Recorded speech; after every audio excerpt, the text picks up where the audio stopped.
그는 하나님의 부르시는 축복의 말씀을 쫓아 고향과 친척과 아버지의 집을 떠나 약속의 땅으로 갔습니다. 하나님의 축복의 약속에 비해서 약속의 땅은 그렇게 넉넉하지가 않았습니다. 굉장히 힘들고 어려운 상황이었습니다. 그러나 그는 하나님께 감사하며 그곳에서 참 단을 쌓는 생활을 하였습니다. 그러다 또 심한 기근을 만나게 되자 그는 기도도 하지 않고 그냥 애굽으로 떠나버렸습니다. 그곳에서 그는 아내를 누이라고 속이고 좀 아내를 빼앗기는 큰 위험한 상황에 처하기도 하였습니다.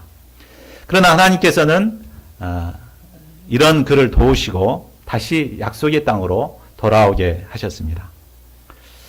애굽에서의 이 실수는 아브라함에게 있어서는 뼈아픈 실패였지만 이것을 통해 아브라함은 믿음이 한 단계 성장하는 성숙한 믿음을 소유하게 되었던 것 같습니다.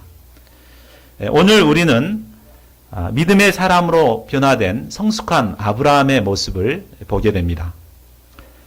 그러면 오늘 본문에 나타난 아브라함의 성숙한 모습은 구체적으로 어떻게 나타나 있습니까? 첫째, 현실의 유익보다 하나님의 비전을 붙든 아브라함의 모습을 볼 수 있습니다. 자, 1절과 2절을 보겠습니다. 아브라함이 애굽에서 그의 아내와 모든 소유와 롯과 함께 네겝으로 올라갔습니다. 그런데 아브라함에게 가축과 은과 금이 풍부했습니다. 하나님의 부르심을 쫓아 살게 되었을 때 물질적으로도 아주 풍성한 축복을 누리게 됨을 보게 됩니다. 아브라함 일행은 전에 처음으로 제단을 쌓았던 베델에 이르러 다시 제단을 쌓아 여호와의 이름을 불렀습니다. 그는 축복의 때에 첫사랑의 은혜를 기억하며 하나님께 감사의 단을 쌓은 것입니다. 그런데 물질적으로 풍성한 축복을 누리게 되자 한 가지 심각한 문제가 생기게 되었습니다. 그것은 아브라함과 롯의 가축이 많아지게 되므로 함께 동거할 수 없게 된 것입니다. 아브라함의 목자들과 롯의 목자들은 사소한 일 때문에 서로 다투는 일이 많았습니다. 아니 어째 힘들게 판 우리 우물을 당신 허락도 없이 당신 양떼들에게 먹이는 거요? 아니 째째하게 그까지 물 좀 먹었다고 웬 호들갑이요? 무엇이 그까지 물? 어디 그까지 물만 한번 먹어볼래? 하면서 이렇게 사소한 말다툼은 주먹다짐으로 번지게 되고 이것이 또 불신자들에게 좋지 않은 악영향이 되었습니다. 그들이 거하는 땅은 좁고 소유는 많아졌기 때문에 그들은 더 이상 함께 거할 수가 없게 되었습니다. 그러면 이 문제를 아브라함은 어떻게 해결하고자 합니까? 우리 8절과 9절을 보십시오. 8절과 9절을 함께 읽겠습니다. 시작. 아브라함이 롯에게 이르되 우리는 한 친족이라 나나 너나 내 목자나 서로 다투게 하지 말자. 내 앞에 온 땅이 있지 아니하냐. 나는 떠나가. 내가 좌하면 나는 우하고 내가 우하면 나는 좌하리라. 아브라함은 롯에게 한 친족끼리 다투지 않으려면 따로 떠날 수밖에 없음을 설명하고 롯에게 먼저 선택해서 떠나도록 배려하였습니다. 목축업을 하는 그들에게 있어 좋은 목초지를 먼저 선택하게 한다는 것은 엄청난 특혜요, 또 자신에게는 손해를 감수하는 일이었습니다. 그러나 아브라함은 이런 손해를 감수하고서라도 평화로운 관계를 유지하고자 롯에게 선택의 우선권을 양보한 것입니다. 아브라함은 족장이었고 또 큰아버지였기 때문에 자기가 먼저 선택하고 내가 얘기할 테니까 넌 이거 해라 이렇게 할 수도 있는데 조카지만 그에게 먼저 선택권을 양보한 것입니다. 이에 롯이 눈을 들어 요단 지역을 바라보았습니다. 하나님께서 소돔과 고모라를 멸하시기 이전이었기 때문에 그곳에는 소알까지 온 땅에 물이 넉넉하였습니다.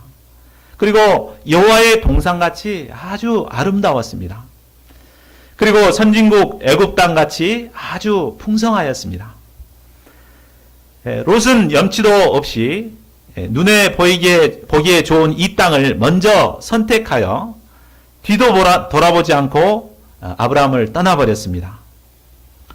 그러나 그는 소돔의 겉모습만, 겉의 화려함만을 보았지 그곳의 내면의 죄악은 보지 못했습니다.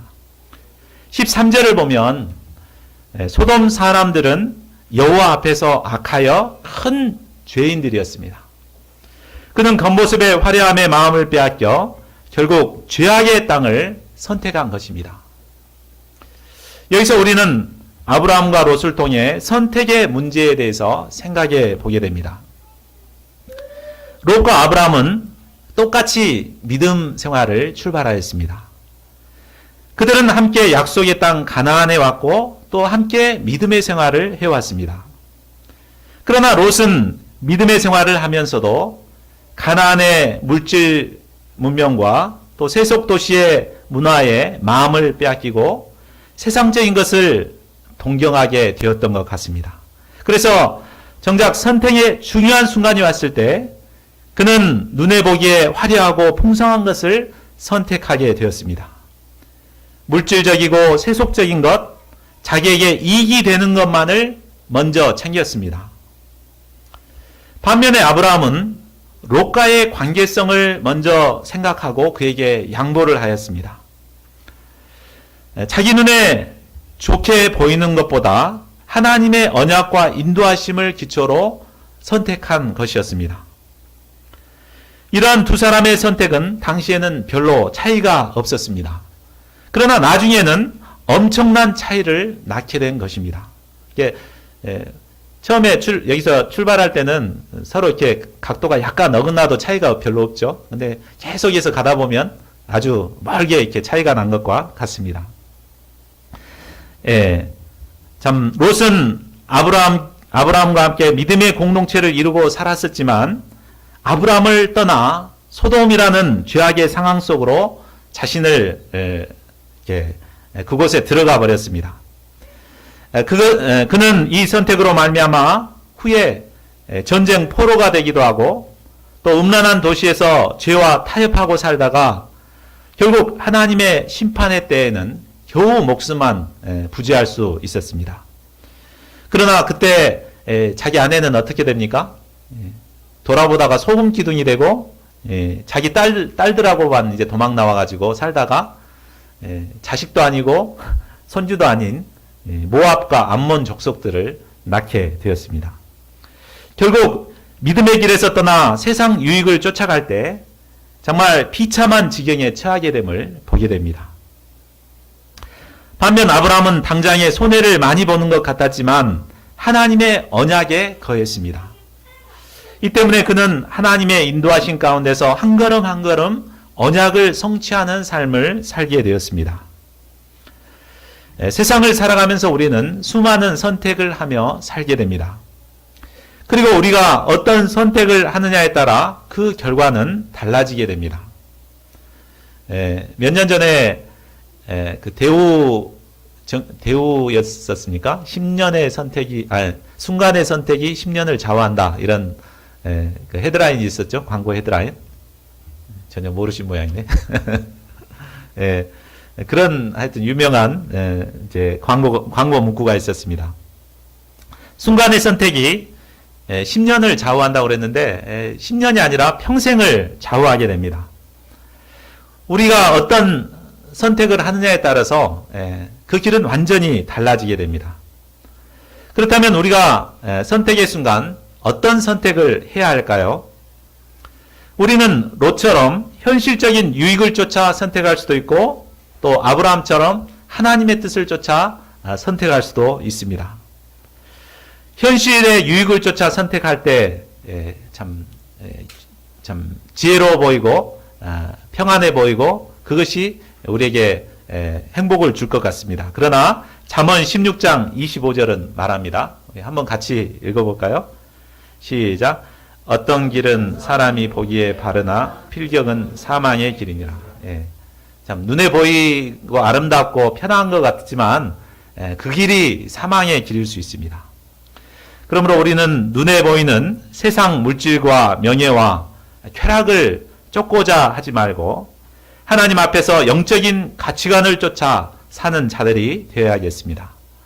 비록 현실적인 손해가 있고 어려움이 있다 하더라도 아브라함처럼 하나님 중심의 선택을 해야겠습니다.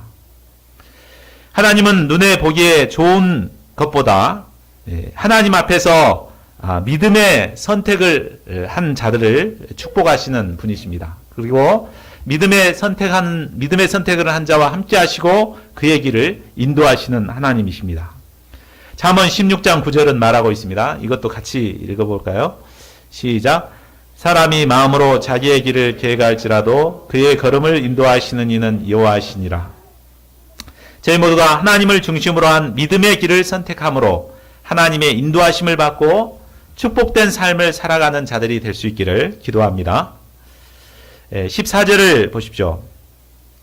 롯이 떠난 후에, 이 말씀은 아브라함의 형편과 마음을 잘 나타내고 있습니다. 우리나라 속담에 든 자리는 몰라도 난 자리는 안다는 그런 속담이 있죠. 그 속담도 잘 모르신가요? 예. 이것이 이렇게 사람이 들어올 때는 잘 모르지만 이렇게 빠져나가면은 굉장히 그 자리가 크게 느껴지는 것입니다. 그동안 아브라함은 동생의 아들인 롯을 친아들처럼 돌보았습니다. 롯도 아브라함을 친아버지처럼 따르고 그래서 먼 타국에서부터 약속의 땅까지 왔습니다. 그런데 이 롯이 부자가 되고 살만해지니까 눈에 뵈는 것이 없었습니다. 롯은 육신적인 욕심에 사로잡혀 뒤도 돌아보지 않고 아브라함을 떠나가 버렸습니다. 이때 아브라함의 내면은 슬픔과 실망으로 가득 찼을 것입니다. 그런데 하나님께서는 바로 이때 아브라함에게 찾아오신 것입니다. 그리고 말씀하셨습니다. 너는 하나님이 말씀하신 14절부터 16절까지를 한번 너는부터 해서 읽어보겠습니다. 시작. 너는 눈을 들어 너희 인국 북쪽과 남쪽 그리고 동쪽과 서쪽을 바라보라. 보이는 땅을 내가 너와 내 자손에게 주리니 영원히 이르리라. 내가 내 자손이 땅의 티끌 같게 하리니 사람이 땅의 티끌을 능히 셀 수 있을진데 내 자손도 세리라. 하나님께서는 먼저 아브라함에게 눈을 들라고 하십니다. 롯에 대한 서운한 마음과 슬픈 생각으로 아래로 떨구고 있던 눈을 들으라고 말씀하십니다. 그리고 눈을 들어 그가 있는 곳에서 동서남북 사방을 바라보라고 하십니다. 그것은 소돔과 고모라처럼 화려하지도 않고 아직 개척되지도 않은 척박한 땅이었지만 하나님께서 장차 그들에게 주실 땅입니다. 하나님께서는 끝이 보이지 않은 이 광활한 땅을 너와 내 자손에게 주어 영원히 이루도록 하시겠다고 약속하셨습니다. 그리고 그 자손도 땅의 티끌같이 셀 수 없이 많게 하시겠다고 약속하십니다. 그러므로 변방에 있는 죄인의 땅을 찾아간 롯 때문에 실망할 필요가 없습니다. 하나님께서 주신 비전을 품고 일어나야 합니다. 저 역시 그동안 사랑으로 품고 섬겨왔던 한 양이 상처를 주고 떠난 것으로 인해 눈을 깔고 참 있었습니다. 누군지 다 아시죠? 그러나 제가 하나님이 주시는 이 비전을 덧입고 눈을 들어 캠퍼스를 바라봐야겠습니다. 지금은 새로운 양이 없지만 장차 땅의 티끌같이 셀 수 없이 많은 양들을 보내주실 이 비전을 덧입고 일어나야겠습니다. 그러면 아브라함이 일어나서 해야 할 일이 무엇입니까? 17절도 다 같이 읽겠습니다. 시작. 너는 일어나 그 땅을 종과 행으로 두루 다녀보라. 내가 그것을 내게 주리라. 하나님께서는 일어나 약속의 땅을 종과 행으로 두루 다녀보라고 하십니다. 하나님이 주신 비전을 공유하기 위해서는 실제로 약속의 땅을 두루 다녀보는 것이 필요합니다. 발로 직접 밟아보고 흙냄새도 맡아보고 환경을 자세히 살펴볼 때 그동안 막연하던 하나님의 비전이 구체적으로 우리에게 다가오게 됩니다. 우리가 세계 선교를 위해서 기도하지만 막연하잖아요. 그러나 막상 가서 보고 체험해보고 걸어보면 참 세계 선교에 대한 비전이 피부로 와닿게 되는 것과 같습니다. 절망의 자리에서 일어나 우리가 해야 할 일도 하나님께서 약속하신 캠퍼스를 밟는 것입니다. 놀더라도 캠퍼스에 가서 놀고, 밥을 사 먹더라도 캠퍼스에 가서 사 먹고, 운동을 하더라도 캠퍼스를 밟아보라는 것입니다. 캠퍼스를 밟으며 지나가는 양들을 볼 때 목자의 심정이 생기고 또 그들을 위해 기도할 수 있게 됩니다. 속담에 산에 가야 범을 잡고 물에 가야 물고기를 잡는다는 말이 있습니다. 이처럼 우리가 캠퍼스 양을 얻기 위해서는 먼저 캠퍼스를 밟는 것이 필요합니다. 18절을 보십시오. 아브라함은 장막을 옮겨 헤브론에 있는 마므레 상수리 수풀에 이르러 여호와를 위하여 제단을 쌓았습니다. 아브라함이 하나님의 약속의 말씀을 믿었을 때 외로움과 손해의식이 사라졌습니다. 아브라함의 허전한 마음에 하나님의 소망과 비전으로 채워졌을 때 그 마음에 확신과 함께 감사와 기쁨이 넘쳤습니다. 하나님은 우리가 약속의 말씀을 믿을 때 이처럼 우리의 내면에 운명과 절망과 패배의식의 쓴뿌리를 뽑아내 주시고 내면에서 감사와 기쁨의 향기가 나는 사람으로 변화시켜 주십니다. 둘째, 아브라함은 목자의 심정으로 한 영혼을 구했습니다. 14장 전반부는 바벨론을 근거지로 한 동방의 네 왕국과 또 소돔과 고모라 지역을 근거지로 한 서방의 5 왕국 간에 벌어진 전쟁 이야기입니다. 서방의 5 왕들은 12년 동안 그돌라오메를 섬기다가 13년째 배반하여 배반하였습니다. 그러자 14년째 그돌라오메를 비롯한 4 왕국이 5 왕국을 이제 진멸하고자 서로 대적하여 진을 쳤습니다. 그 결과는 동방의 4 왕국 연합군이 승리를 하였습니다. 서방의 소돔 왕과 고모라 왕은 36개 주랭랑을 쳤습니다. 이에 동방의 왕들이 소돔과 고모라의 모든 재물을 다 빼앗고 거기에 있던 롯도 사로잡아 갔습니다. 눈에 좋아 보이는 것을 쫓아간 롯은 졸지에 모든 것을 다 빼앗기고 포로화되어 노예로 살다 죽을 운명에 처하게 되었습니다. 그 전쟁 중에 도망친 한 사람이 이 모든 사실을 히브리 사람 아브라함에게 알렸습니다. 그러면 이 소식을 들은 아브라함은 어떻게 합니까? 우리 14절을 함께 읽겠습니다. 시작. 아브라함이 그 조카가 사로잡혔음을 듣고 집에서 길리고 훈련된 자 318명을 거느리고 단까지 쫓아가서 아브라함에게는 집에서 길리고 훈련된 용사가 318명이 있었습니다. 아브라함은 약속의 땅에서 그냥 손발을 놓고 하나님의 약속이 이루어지기만을 기다리고 있는 것은 아니었습니다. 구체적으로 적과 싸워 이길 힘을 기르고 있었습니다. 바로 318명의 정예부대를 키우고 있었던 것입니다. 우리가 힘써 준비할 일도 소수의 정병들을 키우는 일입니다. 하나님은 준비된 자를 쓰십니다. 우리가 양들을 감당할 만한 정병들로 준비되어질 때 하나님께서는 양들을 우리에게 보내주실 것입니다. 그러므로 이번 여름 수양회 때와 또 여름 방학을 통해서 우리 모두가 예수 그리스도의 좋은 군사들로 훈련되어질 수 있기를 기도합니다. 아브라함은 훈련된 318명을 거느리고 롯을 구출하기 위해 남쪽 헤브론에서 북쪽의 단까지 거리가 약 200km가 넘는데 그 거리를 쫓아갔습니다. 흰 머리를 휘날리며 롯을 구하기 위해 달려가는 아브라함을 상상해 보십시오. 아무리 훈련된 정예부대라 하더라도 이 4개국 연합군과 싸운다는 것은 쉬운 일이 아닙니다. 마치 계란으로 바위를 치는 것 같이 비교가 안 됩니다. 그러나 아브라함은 온 힘을 다해 추격전을 벌이고 밤에 야간 기습 작전을 펼쳤습니다. 아마 그들은 승리에 도취되어 술을 먹고 잠이 들었던 것 같습니다. 그 틈을 이용해서 그들을 공격하였습니다.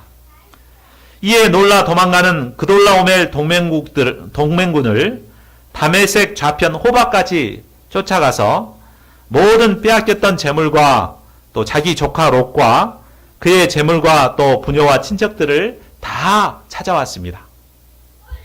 여기서 우리는 아브라함을 통해 롯에 대한 상한 목자의 심정을 배울 수 있습니다. 롯은 배은망덕한 자였습니다. 고아가 된 그를 아브라함이 아들처럼 보살펴줌으로 많은 축복을 얻게 되었지만 그는 결정적인 순간에 아브라함을 버리고 소돔의 향락을 쫓아 떠나버렸습니다. 이런 그가 위험에 처하게 되자 아브라함은 자식 나를 버리고 떠나더니 잘됐다. 한번 고생 한번 해봐라 하며 저 같았으면 그냥 내버려뒀을 것 같습니다. 그러나 아브라함은 모든 위험을 무릅쓰고 롯을 구하러 달려갔습니다. 그만큼 그는 조카 롯을 순수하게 사랑했습니다. 이는 자신을 버리고 도망간 제자들을 끝까지 사랑하시는 예수님의 사랑과도 닮아 있습니다. 잃은 양 한 양을 찾기 위해 찾도록 찾으시는 하나님의 사랑과도 닮아 있습니다. 하나님께서는 이처럼 한 양을 끝까지 사랑하고 그를 위해 목숨을 아끼지 않는 이 사람을 기뻐하시고 그와 함께 하시고 승리를 주시는 분이십니다. 우리도 아브라함의 이 사랑을 배워서 롯과 같은 양들까지도 순수하게 끝까지 사랑하는 사랑의 사람들이 될 수 있기를 기도합니다. 셋째, 아브라함은 승리의 때에 하나님께 영광을 돌렸습니다. 아브라함이 그돌라오멜 동맹군을 쳐부수고 돌아왔습니다. 그는 조카 롯과 함께 그에게 속한 부녀들과 사로잡혀간 사람들 그리고 빼앗긴 재물을 모두 찾아가지고 개선하게 되었습니다. 그가 개선할 때 많은 사람들이 나와 그를 열렬하게 환영했을 것입니다. 이때 백성들을 버리고 도망쳤던 소돔 왕은 이 소식을 듣고 사회 골짜기에서 나와 그를 영접했습니다. 살렘 왕 멜기세덱은 떡과 포도주를 가지고 나와 그를 맞이했습니다. 여기서 갑자기 나타난 살렘 왕 멜기세덱은 신비한 인물입니다. 살렘이란 예루살렘의 고대 명칭으로 평화를 뜻합니다. 그러니까 살렘 왕이란 평화의 왕이라는 뜻이고 또 멜기세덱이라는 이름은 의의 왕이라는 뜻입니다. 그러니까 멜기세덱은 평화의 왕이요 의의 왕이었습니다. 또한 그는 왕이면서도 지극히 높으신 하나님의 제사장이었습니다. 이 한 군데만 나타납니다. 멜기세덱이 뭐 족보도 없고 이 한 군데만 나타나죠. 그래서 히브리서 기자는 이 멜기세덱을 가리켜서 하나님의 아들을 닮은 제사장이라고 말하고 있습니다. 그러니까 예수님과 같은 분이시죠. 이제 이 멜기세덱은 개선에서 돌아오는 아브라함을 영접하며 축복해 주셨습니다. 우리 어떤 축복을 주었는지 19절 하반절과 20절 상반절 말씀 천지의 주제이신 여기서부터 찬송할지로다 여기까지 같이 한번 읽어보겠습니다. 시작. 천지의 주제이시오 지극히 높으신 하나님이여 아브라함에게 복을 주옵소서. 너희 대적을 내 손에 붙이신 지극히 높으신 하나님을 찬송할지로다. 멜기세덱의 이 말은 인간적인 축복과 압첨의 말이 아니라 아브라함을 영적으로 깨어있게 하고 또 진정한 축복이 무엇인가를 가르쳐주는 말씀이었습니다. 멜기세덱은 하늘과 땅의 창조주이신 하나님께서 아브라함에게 복을 주시도록 먼저 기도하였습니다. 진정한 축복은 세상의 권력과 물질로부터 오는 것이 아닙니다. 바로 천지의 주제이신 창조주 하나님께서 주시는 복이 진정한 축복입니다. 또한 멜기세덱은 아브라함이 전쟁에서 승리한 원인이 바로 하나님께서 아브라함의 대적을 그의 손에 붙이셨기 때문이라고 말하고 있습니다. 물론 전쟁에서 승리한 사람은 아브라함과 그의 집에서 길리운 정예부대 318명이었습니다. 그들이 네 왕국 연합군들과 죽기를 각오하고 싸웠기 때문에 승리를 얻을 수 있었습니다. 그러나 그들이 승리하게 된 이면에는 바로 하나님께서 함께 하셨기 때문이었습니다. 하나님께서 네 왕국 연합군들을 아브라함에게 붙이셨기 때문에 아브라함이 승리할 수 있었던 것입니다.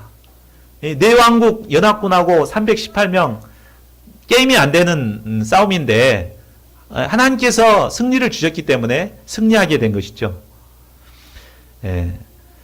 우리가 열심히 노력해서 장학금을 얻고 또 직장에서 열심히 일해서 또 월급을 받는다고 우리는 생각합니다. 그렇죠? 그러나 하나님께서 우리에게 건강을 주시고 지혜를 주시지 않았다면 우리는 단 한 가지도 우리의 힘으로 얻을 수 있는 것이 없습니다. 그러므로 우리는 승리를 주신 지극히 높으신 하나님께 감사와 찬송을 돌려야 마땅합니다. 그러면 이에 대한 아브라함의 반응은 어떠했습니까? 우리 20절 하반절을 보십시오. 아브라함이 그 얻은 것에서 10분의 1을 멜기세덱에게 주었더라. 아브라함도 연약한 인간인지라 승리의 때에 자칫 교만해질 수 있었습니다. 많은 사람들이 축복을 받고도 하나님께 감사하기보다 교만에 빠져 못 쓰게 되는 경우가 많습니다. 그러나 아브라함은 멜기세덱의 축복의 기도를 통해서 그의 승리의 비결이 바로 하나님께로부터 온 것임을 깊이 영접할 수 있었습니다. 그래서 그 중에 10분의 1을 감사의 예물로 드린 것입니다. 여기서 최초의 11조 헌금이 시작됩니다. 우리가 11조 헌금을 하나님께 드리는 의미도 마찬가지입니다. 우리가 열심히 노력해서 장학금도 받고 또 월급을 받지만 근본적으로 하나님께서 우리에게 건강을 주시고 지혜를 주셨기 때문에 얻을 수 있었던 것을 시라는 고백을 하고 우리가 우리에게 주신 이것에서 10분의 1을 하나님께 감사의 제물로 드리는 것입니다. 많은 사람들이 하나님의 축복을 받았음에도 그 축복을 제대로 감당하지 못해 비참한 나락으로 떨어지게 됩니다. 그러나 받은 축복을 잘 감당할 때 하나님께서는 더 큰 축복을 부어주십니다. 그러므로 우리는 하나님께서 베푸신 은혜와 축복을 잘 감당하는 자들이 되어야겠습니다. 그런데 이런 은혜스러운 상황 가운데 찬물을 끼얹는 자가 있었습니다. 21절을 보십시오. 소도방이 나와서 제물은 아브라함이 갖고 사람만 자기들에게 돌려보내라고 말했습니다.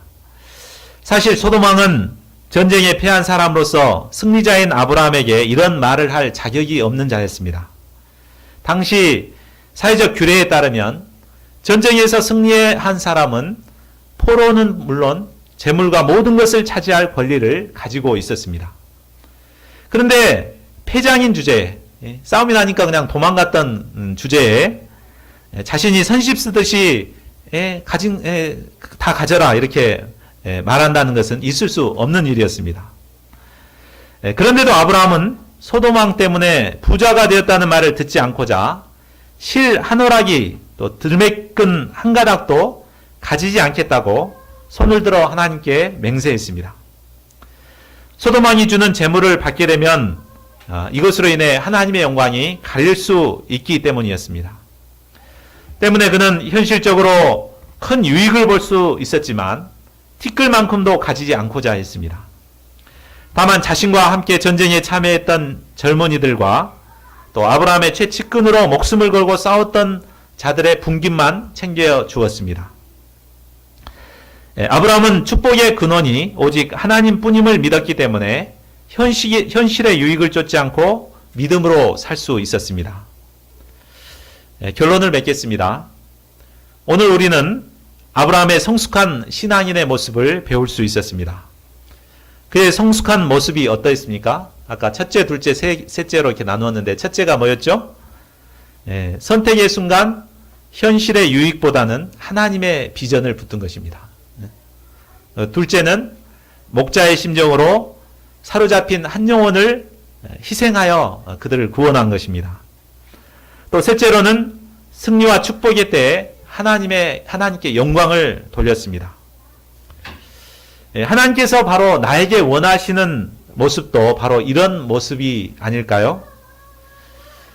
이기적이고 자기중심적이고 희생하기 싫어하는 오늘날 우리는 성숙한 이 아브라함의 신앙을 본받아야겠습니다. 현실적인 유익을 쫓아 살기보다 하나님이 주시는 약속의 땅을 바라보아야겠습니다.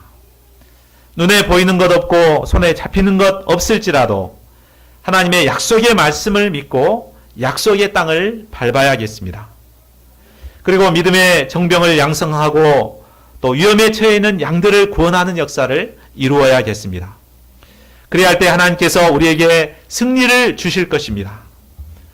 저희 모두가 성숙한 믿음의 사람들이 되어 하나님으로 인해 승리하는 자들이 될 수 있기를 간절히 기도합니다. 요절 말씀 14장 20절을 같이 읽겠습니다. 시작. 너희 대적을 내 손에 붙이신 지극히 높으신 하나님을 찬송할지로다 하며 아브라함이 그 얻은 것에서 10분의 1을 멜기세덱에게 주었더라.